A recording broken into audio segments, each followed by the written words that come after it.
Now, early on Monday, the Ethiopian Foreign Affairs Minister Tedros Adhanom met the South Sudanese president in Juba to iron out the details of these peace talks, which are essentially aimed at ending the fighting in the world's youngest nation. The meeting will take place as fighting does continue, however, with both sides, as you heard earlier in the bulletin, battling for control of Bor, the state capital of Jonglei state.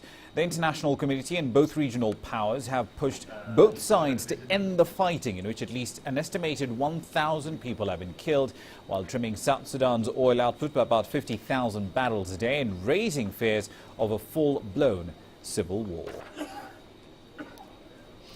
Let's get some more insights into what's going on in South Sudan. We're now joined in studio by Gachie. He's a journalist and an expert on matters in Africa's youngest state. Thank you very much for your time this evening. Let's cut through a Gordian knot here. Yes. Mr. Machar says that he wants Mr. Kir out of power. But at the same time, Mr. Kir says as part of any solution, he will not be sharing any power with Mr. Machar. So how do we get this political solution between these two gentlemen sorted out, but stop the fighting at the same time? For me, the most important thing is that both parties have agreed to talk. But I think both parties, the president and Riek Machar, they are using the talk and the talk to kind of break the ice, so to speak. I think to break the logjam. But at the moment, I do not see the possibility of sustained negotiation over power sharing. I think the key thing is to stop the fighting. And it has nothing to do with power sharing at the moment. But at the end of the day, really, John, we can talk about stopping the fighting, but we won't really have solved the underlying problem there. There's a political dispute between these two gentlemen. How do we crack that? Yeah, there are two ways, perhaps in my view. One is for President Salva Kiir, for example, to be able to open up the space within the ruling South Sudan People's Liberation Movement, the party. The issue is more primarily a political issue, power play by both parties.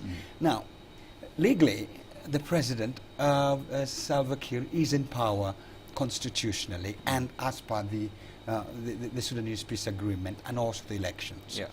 And then Riek Machar's bid really is to seek to open up space within the SPLM. So there are two things. One is an internal political power dispute. The other one is who is the constitutionally elected president of South Sudan. Let's talk about this from a regional perspective. We've had threats being made by the African Union about levying sanctions on those responsible for the violence. But what real teeth can the AU bring to bear on these two individuals? Yeah, let's put it this way. South Sudan is a landlocked country. It shares a border with Ethiopia. It shares a border with Kenya. It shares a border with Uganda and shares a border with Sudan. And he is entirely dependent on trade, on movement, cross-border movement. Of the biggest number of people right now, foreigners, even though they are fleeing, is through Ethiopia, through Kenya, through Uganda, and through Sudan. So indeed, if these three countries in particular were serious enough and perhaps impose even limited trade sanctions, movement of people, trade, that would be quite a dramatic thing. Remember, South Sudan is fairly young. I think it's fairly dependent on almost everything from outside its borders. And indeed, if Kenya, Uganda, and Ethiopia, in particular, those three, and Sudan itself would kind of put muscle up, they would perhaps have a lot of influence. Speaking of muscle, however, there was a threat earlier on Monday by President Yoweri Museveni, where he spoke when he was in Juba, and he said, look, we might actually intervene here in a military sense in South Sudan to bring an end to the violence. How seriously should we take it? Yeah, I think it's a serious threat. Look at it from this perspective. South Sudan shares, as I said again, a long border with Ethiopia. If you remember the history of the liberation struggle of South Sudan, it was based primarily from the border side. Ethiopia to the east, Uganda to the southwest, and Kenya was more the humanitarian, the softer side of the border.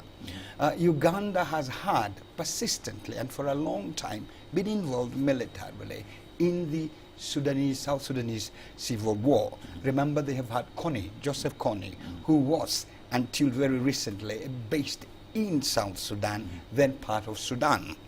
And he was operating along the borders and what have you. But doesn't that run the risk of being of looking like a Ugandan operation as opposed to a regional outfit? Because if you think back, say for example in Somalia with AMISOM, it took a very long time for any regional action to take place, and for the most part it was always individual countries making a move. Burundi sending troops, Uganda sending troops, then Kenya later on coming up and saying, okay, we'll send a brigade or two across the border. So what are the odds that we can actually act as a region here? I think they're quite difficult at the moment. But remember, Uganda has always been a key player in the region. And I think the activities, the actions of Museveni in Rwanda, DRC, and South Sudan, this is not new. Indeed, he still has right now at least a fairly large military presence in South Sudan, perhaps ostensibly looking for Joseph Kony and also ostensibly helping move out Ugandans. Yeah. Could he then take sides? It appears he's almost certainly taken sides. And could then Kenya, I doubt Kenya would want to get involved in that, but Ethiopia is in a very delicate situation because remember, it shares the Nuers. Yeah. There are Nuers in Ethiopia. There are people on the border between South Sudan and Ethiopia. And I don't think Ethiopia would be very keen to have a spillover of that. Could they take military action? I doubt. But then Museveni is a different kettle of fish, let's put it that way. He's perhaps the biggest unknown factor in East Africa, for lack of a better word. Possibly so. All right. We'll have to leave it there for the time being, though. Thank you very much for your time this evening. Now, of course, is John Gachie, is a journalist and an expert on Africa's youngest. Stay joining us here in studio, of course, to unpack some of the latest developments in South Sudan's current conflict.